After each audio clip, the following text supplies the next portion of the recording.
All right, and welcome everybody to another episode of Top Rope Talk. I am the Sniper. He is the Pundit, and we are here to give you the last weekend was a bit of a recap episode from the AEW pay per view. This one's going to be more of a not a pay per view recap, but of course just our normal recap of what has been going on in this past week of wrestling. Once again, I'm the Sniper. He's the Pundit, Yep. and first and foremost, what is going on, partner? How you doing? Not bad at all. It's been a crazy NFL day, I'll tell you that part. Yes, absolutely. I don't know who's all a fan or not a fan of some of the acquisitions that have been going on all day today. It's anyone's guess if your team will improve or not. But yes, it's been a really crazy day as far as moves being made. But so with that being said, be sure and check us out on YouTube, Twitter, and Facebook, as well as LinkedIn as well. This is shout out to everybody who is in wrestling discussions, the group that I had on Facebook, as well as all of you all who follow us on the platforms that I just mentioned. Also on Twitch, Denzel Sniper 13 on Twitch. Jay, you got a Twitch. What was your Twitch? Oh, Jake the Pundit. Oh, okay, yeah, Jake the Pundit on Twitch. Yep. Also, Denzel Snipes 13 on YouTube. Denzel Snipes on Facebook as well. Jacob Christner on Facebook. No, I'm Jake the Pundit on Facebook. I'm no Jacob Christner on Facebook. You're right. Jacob Christner, I'm sorry, Jacob Christner on You're right. Yeah. All right, well, so with that being said, we'll go ahead and get us started. And, so this past week in Monday Night Raw, We had a little bit. Remember, did you hear? We were just talking about this off the thing, by the way. A tiny thing, just a piece of news right now.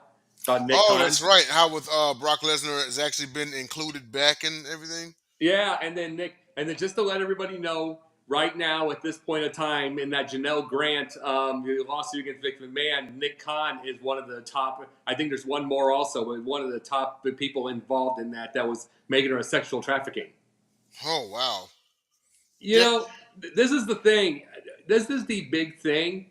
You really have to wonder how much Triple H is behind the scenes being nice and quiet and smiling. Yeah. You know, and getting all because Vince brought in Nick Khan. Looks like he's trying to get everybody out of there. That was anybody with Vince. Yeah. And yeah, everybody at all. That's insane.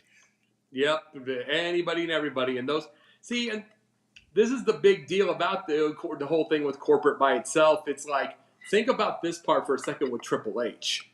It's everybody loves working with him. All the wrestlers love working with him, and it's like, how much are they not going to care if everybody's out of there, and then you've got somebody you love to work, and then you've already got a company that's already hot. Yeah. They're already hot. They're already hot to trot. So it's like, what if you get everybody out of there? Just really make build the momentum. Yeah, indeed. You know, with Brock, I guess Brock Lesnar started being added on everything. So, I mean, question: there's still another month, actually, maybe less than 3 weeks before, less than 4 weeks now before WrestleMania. It's anybody's guess if he's even going to be on the card. I don't think that he will be. But I mean, I don't know. Crazy things have happened. People have been added onto the card literally a week prior, so we don't know. Well, you know, I'll tell you this: he and Gunther, that's still like it looks like an amazing deal. But at the same time, I don't want him taking Gunther. It ain't gonna happen. I'm just saying I don't want him taking Gunther. I would like him to see him at SummerSlam against Gunther when the belt's gone. Yeah, you know, and do that. But I don't want. I mean, Brock doesn't need an Intercontinental belt. Yeah, that's true. I mean, it's possible Brock shows up and costs him the title. Yeah, they can set up a match down the line, but no. But we do have to move on here because I did show the display of the Raw logo, so I have to get on with the Raw results from this past Monday. So Jimmy Uso showed up and once again cost his brother Jay another match, leading to Drew McIntyre getting the win. Speaking of Gunther, he dominated Dom in the type of squash match that we talked about, and Sami Zayn defeated Ivar. So Sami Zayn, who will be taking part in the gauntlet match later on tonight on Raw to determine who goes on to face Gunther at WrestleMania. Can you see Sami Zayn heading to Mania to face the champion and winning? Could be. Who never know. But I'll tell you this. I wanted to talk to you about that. Remember when I brought that on the text? I wanted to talk to you about that. that Dom match versus Gunther, and that's everybody that wonders and everything. No, I am not somebody that just wants everybody to no sell all the time. I've had people that don't wonder that with me. It isn't that. I mean, that was the exact type of match I'm talking about. Perfection in how you. Guess what? Dom is not as skilled as Gunther. Not brought in as skilled. He's he's a snarmy little spoiled brat. Yeah. He's basically this era's honky tonk man. Only more athletic, of course. But this is what I'm talking about when I say the skill. This is what I'm talking about. This is the match that I would want to see Angle do a lot more of. Probably would have saved his body. Angle had to go 20 minutes with everybody and give them all the offense. Someone with his skills, no. It's one of those things. Gunther, that was a beating. There was a couple things where Dom slammed his bare hand against the pole a little bit, and then he got a couple little things, and then kicked him when he was down. Right. Did that. Other than that, it was a beating. And that's exactly what I'm talking about when you've got a highly skilled dude that can move. The only ones that should put him down are the other highly skilled ones that can move. Otherwise, you should have that. That match. That match is what I meant by when I say that. It's like, if I see Kurt Angle, the only one I'm going to see truly give him hell, okay, let's say Eddie Guerrero and Chris Benoit. Maybe Sean, but Sean's not even that. Sean's not, he's fast, but you get my point. He sells a lot. Very true. What I'm saying is, like, Angle should just destroy Big Show. In theory.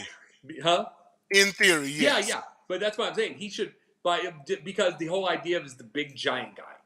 But he should just take him by his legs and twist him around. Yeah. And it's like, especially when everybody's there, that is what I meant. And then when you see Gunther and you see this little guy and he keeps trying everything, and can't even, it's like whack. Yeah, absolutely. So with that being said, moving on to another. By the way, Jimmy and Jay, just to let you know real fast. Yeah, that's what I was gonna. That's what I'm gonna touch on. Jimmy versus Jay. Jimmy and Jay. Doesn't this remind you a little bit of a new era? A new era, Brett and Owen. Yes, it does. I don't hear. It's like I know that they're mad, but see, Brett started it out with "I don't want to fight Owen." Yeah. I mean, Jay sounds like Jay doesn't say as much as Brett. Brett emphasized everything, but it feels like Brett and Owen, and it's like, okay, this is it. Okay, now we have to, and it's a newer era version. It is absolutely, and with something like this, because see, Jay has to be, if this match comes to pass, in which I'm all but certain that it will, Jay has to beat Jimmy at WrestleMania. Yeah. Jay needs, because ever since he's been on the Raw roster, he has yet to have that huge victory, Yeah. And it's always just been, whenever he gets right there at the doorstep, it's always been his brother to show up and ruin everything, Yeah. And so Jay has to beat Jimmy at WrestleMania. Like, it has to happen, right? He has to beat Jimmy. And it's like, and it's like, it's just one of those things where it's like, and Jay is so over, you can deflate that in a hurry. Because it's getting very close for deflation for LA Knight. Getting very close. He was severely hot. Yeah. And then right now it's like middle of the road, still over. But I'm like, he was severely hot. Like, it reminds me of Fandango a little bit when he was really, really there. Yeah. I remember that one. And then they just stopped the whole deal. And it's like, LA Knight needs to win over AJ Styles for one thing. Yeah. No, I totally agreed. And also, with that being said, we'll go on and go to our next topic, and that is those of y'all who may have tuned in to SmackDown last Friday and saw this footage right here, and that is, well, of course there were other matches that happened, but just going through real quick. So the SmackDown results from last Friday. Rhodes and Rollins officially accepted the Bloodlines challenge for the tag match. So if Rhodes and Rollins win the tag match, then the Bloodline will not interfere in the WWE title match, the Undisputed title match, Cody Rhodes versus Roman Reigns in night 2. But if Rhodes and Rollins lose the tag match, then as The Rock said, it's going to be Bloodline rules. So just real quick, just wanted to get from you, how good is this tag match at WrestleMania as far as the landscape for WWE? It's being deemed as the biggest tag match in the history of WrestleMania. Exactly, but here's the thing about the what if this is the thing? It's like I just think of this as a creative side. What if one of them gets quote unquote kicked out of Bloodline before that thing? Then they can say, "Oh, he's not Bloodline anymore." It's whoops. The that kind of thing. What if? But the big thing about it is everybody. I'm hearing these fans. There's a whole thing with Reddit, and it's like, and there are people complain. They whined and complained because Roman called the guy. Seth Rollins a crossdresser. Oh yeah. They're whining, and it's like these are the same people. This is the same era that once Attitude Era back, but then they whine about that. Yeah. And it's like you folks are soft. Yeah. I mean, just imagine. We talked about this on the Gauntlet. Yeah. Remember Jerry Lawler, what he said about Goldust? Oh yeah, absolutely. I mean, the Reddit would melt. Mm-hmm. Reddit would melt if they got to that, and it's like. It's the biggest thing about it. This is what we talked about with something like this. It is time that the world starts teaching the other parts how to fight back instead of whine. Yeah. Because when you whine, you're trying to get somebody else to fight your battles. True. We grew up where we had to fight our battles. That's why we don't understand this. Yeah, those who couldn't fight their own battles did not get respected. Yeah, and it's like, see, now you get a whole thing, and that's what I'm saying. We grew up in our era where you had to fight your battles. And it's like, and so this era, we're not understanding this era where everybody just goes and cries and complains. And, they say, oh my God, what's the term for it there? Forget about it. We don't have that much time to think of that, But it's like, it's like, oh my God. He's like, but they are vulnerable. And it's like, we're all vulnerable when you have bullies. Yeah. We're all vulnerable when you have bullies. So it's like, I don't get why you just can't teach them to fight. Yeah, absolutely. Well, with that being said, going on to our next topic here, and that is, what is it here? Oh yeah, our AEW news. So we're just gonna really quick cover just a few things that happened in the world of AEW last week. So Bryan Danielson and Will Ospreay officially will be set for AEW Dynamite on April the 21st. Adam Copeland and Christian will compete in an I Quit match for the TNT title on Dynamite this week. So just your thoughts real quick on both matches. What did I bring up with Dan? I told you about Danielson. Mm-hmm. I told you about him with Ospreay. That came right off the bat. But truthfully, I think this is the best thing that you can go on because other than the Fight Club, other than the Fight Club when he got in there, I think the greatest thing that you could have had in his greatest pop was when Ricky the Dragon Steamboat came out and pretended he was going to fight the guy and brings out the other dragon, American Dragon. Mm-hmm. I think that was the best one he got. Now you got Ospreay, so it kind of gives him some momentum. Yeah. And so, really, overall, my only deal with AEW is they are building what we would want. They're building a different type of brand, right. But it just feels like. It feels like, for instance, I'll say this: everybody complains about Maxine Dupree, and because she is on a company full of great workers, and she's learning, and which personally to me she needs to be away from that top level. But AEW, there's a lot of crap. Yeah, they showed a top camera and somebody they were going to do a 3-way flyover. Flying out of the ring, and one guy got caught into the ropes. One guy got caught in the ropes and went over. I mean, that happens. Something like this in AEW happens every week. Yeah, absolutely. And then as far as the I Quit match, your thoughts about this? Does Copeland get it done, or does this rivalry continue? See, he has to get it done truthfully because he's kind of become there. He really has. And it's like AEW. See, that's the big thing about AEW to WWE is like you come in from WWE as a star, but people forget. You know what I'm saying?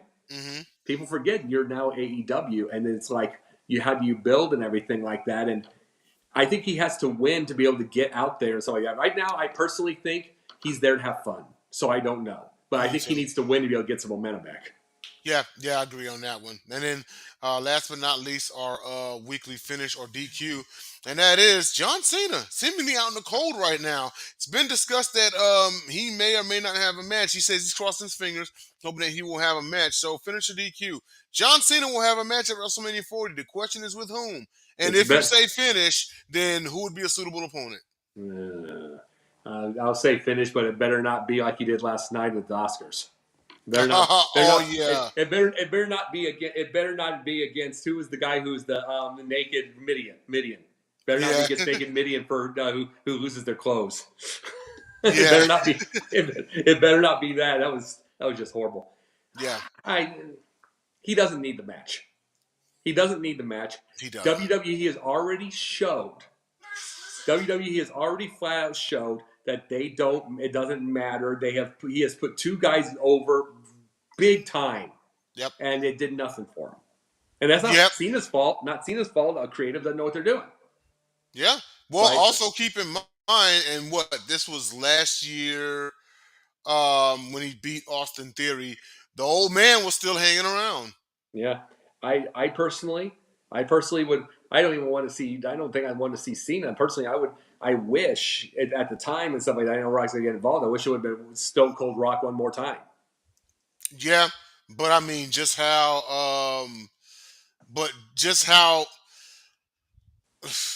because you've seen Austin in the match he had a few years ago, and just how good would that match actually be? He's not. He had a great match with Kevin Owens, and you're correct on it, but it wouldn't be their speed. It wouldn't be their same speed anymore. They're both 160, one's like 52. It wouldn't be the same speed anymore. Yeah. So it'll be like Mike Tyson, and it'd be like Tyson versus Paul. It's like if it's not an immediate knockout, if it's not an immediate knockout, then I mean, what's the point? Because Tyson still has all that movement. Yeah, exactly. Well, with that being said, this was a pretty short episode, but thank you to whoever tuned in.